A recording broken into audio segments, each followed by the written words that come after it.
ఇసుక మాదే మట్టి మాదే మద్యం నాదే పేకాట క్లబ్బులు మావే. తూర్పుగోదావరి జిల్లా కొవ్వూరులో ఒక నియోజకవర్గ స్థాయి నాయకుడి దందా ఇది. ఉమ్మడి తూర్పుగోదావరి పశ్చిమ గోదావరి జిల్లాల్లో పెద్ద పెద్ద నాయకులున్నప్పటికీ ఈ చోటా నేతదే హవా. అధికారులు ఎప్పటికప్పుడు అడ్డుకట్ట వేస్తున్నా ఆ నాయకుడు చెలరేగిపోతూనే ఉన్నాడు. ఆయనతో పాటు మరికొందరు నేతలు ఎవరికి వారుగా సంపాదనలో పడ్డారు.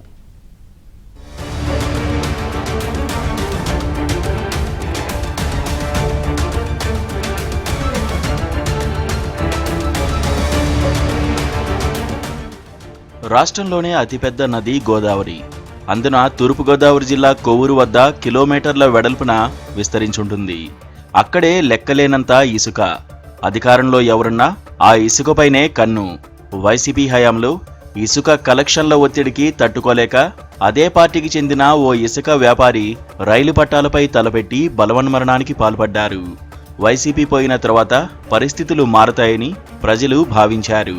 కానీ అధికార కూటమిలో నేతలుగా చలామణి అవుతున్న కొందరు డబ్బు సంపాదనే ధ్యేయంగా చెలరేగిపోతున్నారు. ర్యాంపులు, బోట్స్మన్ సొసైటీల పాలిట కంటకులుగా తయారయ్యారు. గట్లు, నదుల గర్భాలు వేటిని వదలకుండా తవ్వేస్తున్నారు. ఇసుక, లిక్కర్, గ్రావెల్, రోడ్డు మెటల్, లంకమట్టి ఇలా అన్నింటా దోపిడీకి తెగబడుతున్నారు. చివరకు పేకాట క్లబ్బులు కూడా నిర్వహిస్తున్నారు. అధికారులు నోటీసులు ఇస్తున్నా, కేసులు పెడుతున్నా మాఫియా దందా మాత్రం ఆగడం లేదు. ఒక నాయకుడు కొవ్వూరు కంఠకుడిగా మారిపోగా మరికొందరు సొంత దుకాణాలు తెరిచేశారు. దీంతో వారి మధ్య వర్గపోరు కూడా మొదలైంది. ఎమ్మెల్యేతో పాటు ఇతర ముఖ్య నేతలు నామమాత్రంగా మిగిలిపోగా చోటా నాయకులే నియోజకవర్గాన్ని దున్నేస్తున్నారు.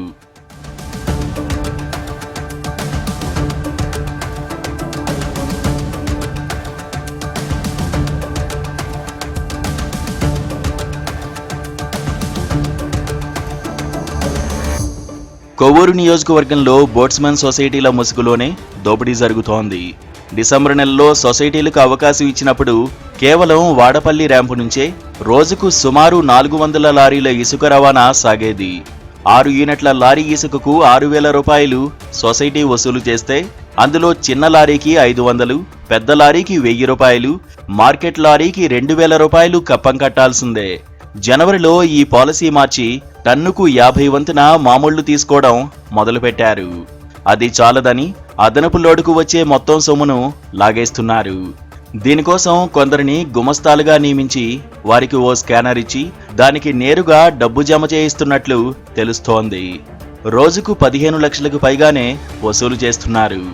వాడపల్లి నుంచి తాడిపూడి వరకు సదరు నేతలు చెప్పిందే రేటు. నిజానికి నిర్ణీత ధర ప్రకారం టన్ను ఇసుక 88కి అమ్మాలి. ఇక్కడ ర్యాంపు పాడుకున్న ఓ అధికార పార్టీ నేత 255కు అమ్ముతున్నాడు. తాళ్లపూడి మండలం బల్లిపాడు, వేగేశ్వరపురం, కొవ్వూరు మండలం కుమారదేవం 1-2 ర్యాంపుల్లోనూ ఇదే వరుస.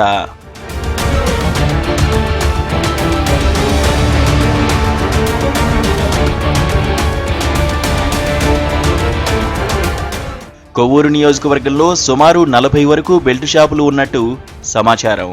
ఒక్కో బెల్ట్ షాపునకు డిపాజిట్గా 50,000 రూపాయలు సదరు నేతలు వసూలు చేశారు. గత ప్రభుత్వంలో వీరంతా అప్పటి అధికార పార్టీతో అంటకాగినట్టు ఆరోపణలు ఉన్నాయి. నాడు మున్సిపల్ ఎన్నికల్లో వైసీపీకి సహకరించారన్న విమర్శలు వచ్చాయి.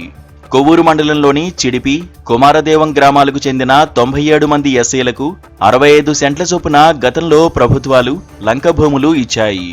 వీటిపై కూడా మాఫియా కన్నుపడింది.